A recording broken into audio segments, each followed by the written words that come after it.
There's different scales of rightness and wrongness. Just because something's wrong doesn't mean it's horrid in the world. I have friends who try to collect every movie they can for free on the internet, which is really what leads to the Kim Dotcom arrest. And it's wrong, and I think it's wrong. But Kim Dotcom had a successful file sharing service. There are other file sharing services. I have Google Drive now. I have Dropbox. I have Apple's Mobile Me with the iDisk on the iCloud.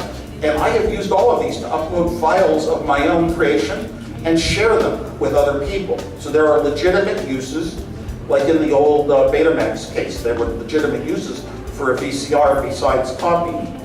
Kim Dotcom was so successful, and he was well known for his flagrants and his sports cars and racing cars and his style of life, that he was made an easy target. He had a background of crime, and so, because he was the biggest in the world, they swamped in on him. It was really arranged by politically high up in the United States.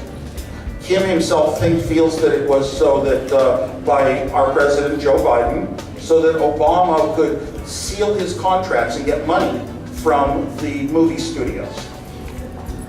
I don't want to take a side in this political thing. I don't know if that's really where it all came from. But the truth of the matter is, I spoke with Kim. He was an open person who shared everything. I thought he was going to be so tight and restricted by lawyers, unable to say things about his case. He just sat down at a table at his house. He was under house arrest, so he was unable to come and hear me speak in Auckland, New Zealand.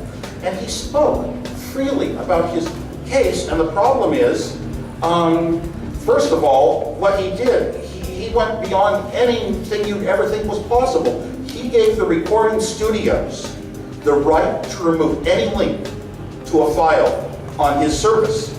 So they could take, if there was a link to a movie, it could instantly be removed by the movie studio without any interference at all. They could even remove good stuff, legal stuff, but they could remove their movies. And I never heard it. He went so far out to do everything he could to limit the amount of copyright violation. The copyright violators are the people sharing movies and loading movies for free, and they are not the person who has the post office or the network of streets. You don't shut down the post office because people are doing mail fraud. He's accused of a few crimes, some sounding seriously. The copyright issues, they couldn't really pin the copyright on him. He had uploaded 60 songs or something, and he proved they were all from CDs that he had purchased himself. He was not a copywriter. The way he spoke to me, he's not for copyright. He doesn't think it's right.